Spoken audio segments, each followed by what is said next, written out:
Hey coach, it's Matt here from the VIP Nutrition Coach Show, a show where we teach nutrition coaches, health coaches, and RDs like you how to build a VIP client experience so you can earn a full-time income by building a coaching business working with clients you love. Today's episode will provide you insight into one of the most common areas we see coaches struggling with, social media lead generation. You've probably heard the phrase, if a tree falls in the woods and nobody is around to hear it, doesn't make a sound. And I'll ask you, if a coach is posting content, but they don't have an audience to read it, does it have an impact? So today, Kate and I are answering some questions we were asked by members of the Online Nutrition Coach Community Facebook group about how to generate more leads on social media so you can have a bigger impact. We provide clarity about where to focus and what to ignore when it comes to using social media for your coaching business. If you'd love to learn more about social media lead generation, give this episode a listen. And this episode is a snippet from one of the weekly live trainings we do in the Online Nutrition Coach Community Facebook group. So if you'd love to get access to over 50 trainings just like this one, plus resources and support to start earning a full-time income while working part-time hours as an online coach, you can head directly to the Online Nutrition Coach Community Facebook group or go to beyondmacros.com/community and I'll send you access. Plus, one of our most popular classes that shows you how to go from side hustle to full-time income within 6 months. All right, that's enough from me. Now for the episode.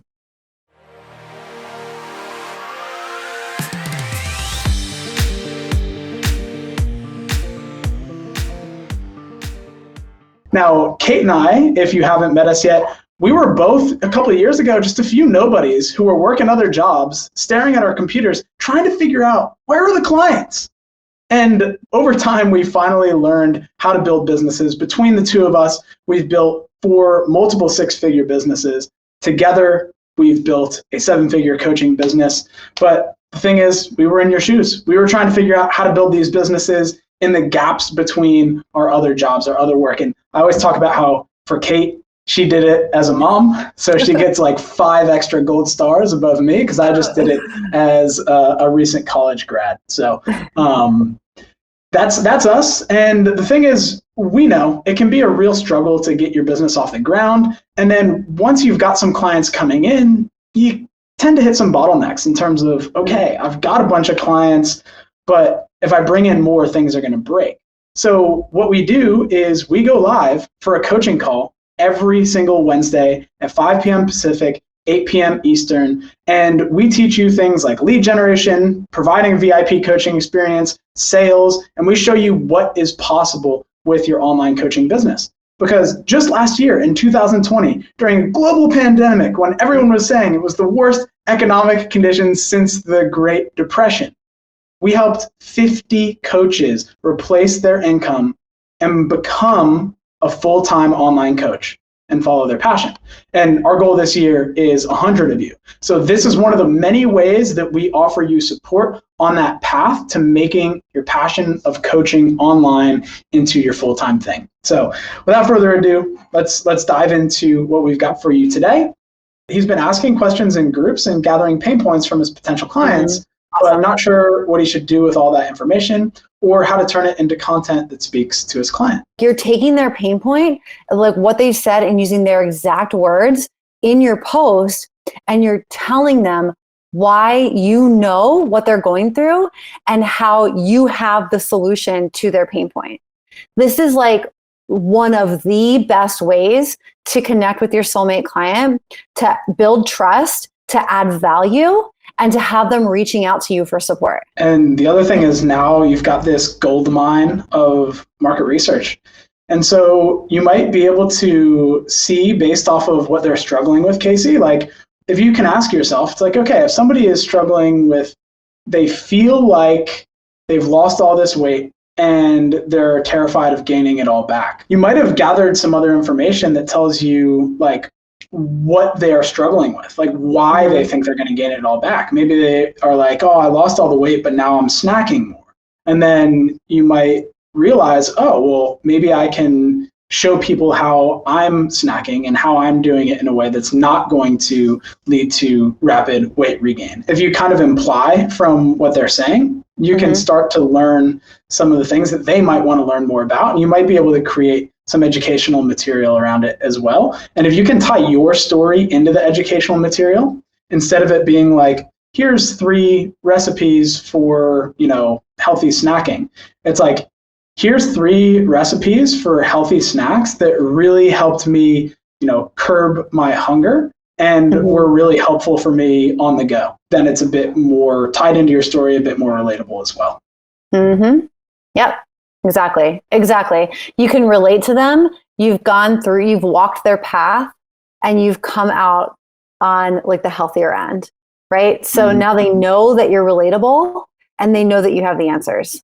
They know that you're the one that can solve their pain. So Sandy said, my ideal client is the athlete. I'm curious as to where you think I would find them in Facebook groups, as in what kind of Facebook groups. And Sandy, I think I remember you were saying that you were looking to work with potentially youth athletes. I think you had posted in the online nutrition coach community. And you can correct me if I'm wrong about that in the chat. But with youth athletes, I don't think you're really going to find them in Facebook groups. And like I mentioned, you're going to have the challenge, and it's not an insurmountable challenge, but you're just going to have the challenge of the parents are the decision maker. So with the parents, it's like, if they find you and they love what you're all about, but then the kid doesn't, then you're not going to get buy-in from them. They're not going to be a great client. And if the kid doesn't want to do it and their parents force them on it, might not be great. But then, like, if the kid somehow finds you and then wants to work with you, they've got to convince their parents. And so ultimately, you've got kind of 2 people that you're looking for. It's like, you want to be able to get in front of the kids, obviously. So ultimately, you would want to find the parents where they're at and, establish your authority there. With the kids, it's a little bit harder to market to them. Now, in terms of adult athletes, it obviously depends upon what athlete community you're talking about. So, for example, we early on in the mentorship had a coach who was focusing on specifically under 85 rugby players who wanted to make weight for under 85s, because he was an under 85 rugby player and he was always right on the borderline. It was just his story.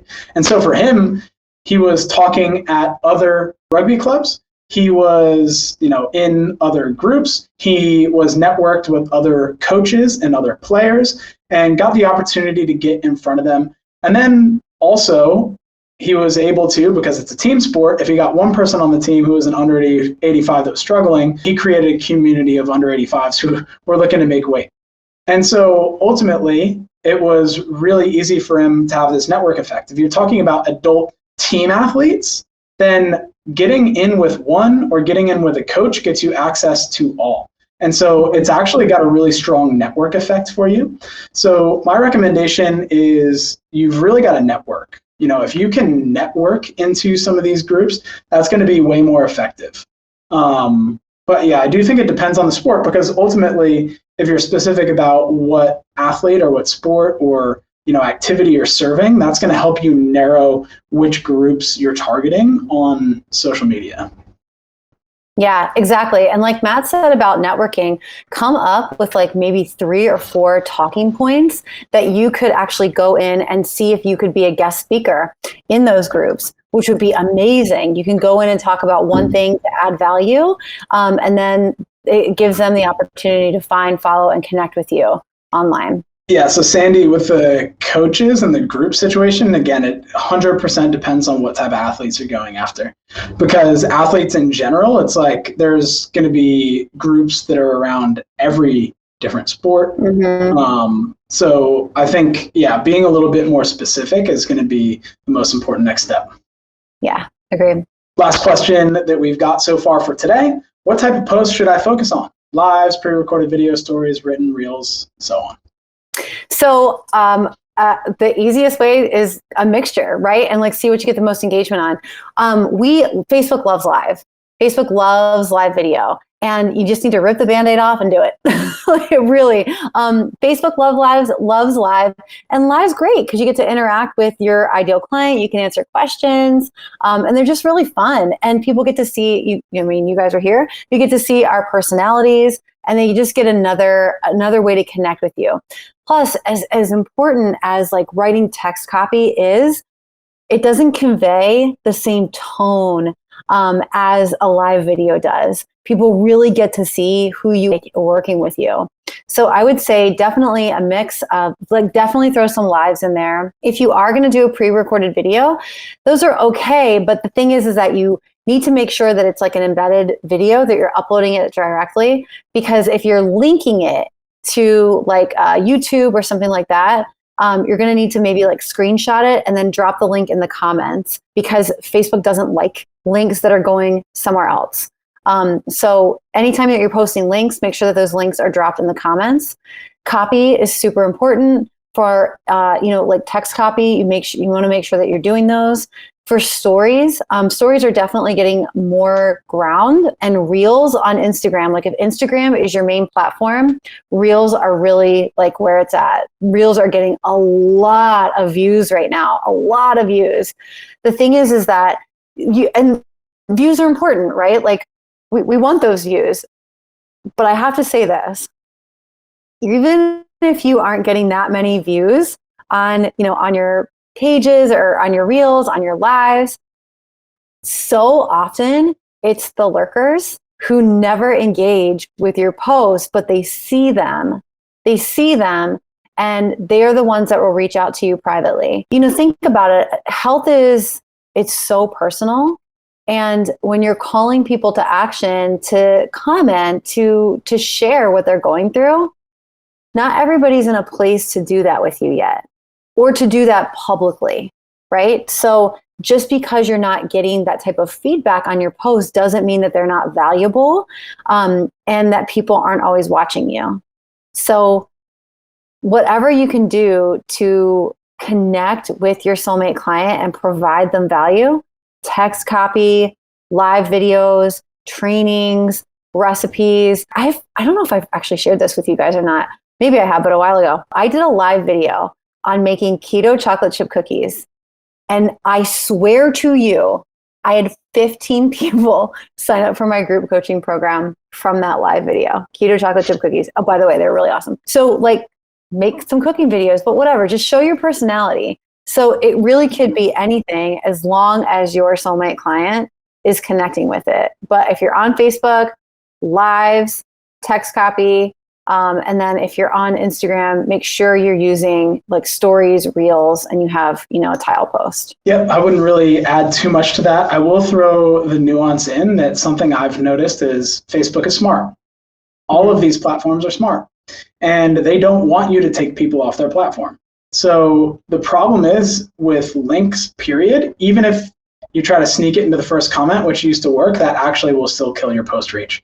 So do not go posting a bunch of links, at least in the early, like first 20 minutes of the post, because you want it to get some legs before you add some links in there. You don't want Facebook to start like penalizing you. I honestly think my Facebook personal page reach has been dinged a bit because I got too much into like making a post and then sending people in the comments to a link that took them off the platform. And Facebook was like, we ain't showing your post to anybody no more. And I was like, all right, well, luckily I still have my group. But you want to be really careful taking people off of platforms. And like we mentioned a few times, it's social media. People come to socialize. And so rather than taking them off the platform to a landing page or to your website or something like that, how could you instead create a conversation? That's the $1 million question right there. Literally, built $1 million business doing that. So it's literally the $1 million question. Yeah. Oh, and because you just mentioned website, I have to say, like, we've chatted about websites before. We both have websites. There's nothing against websites in general.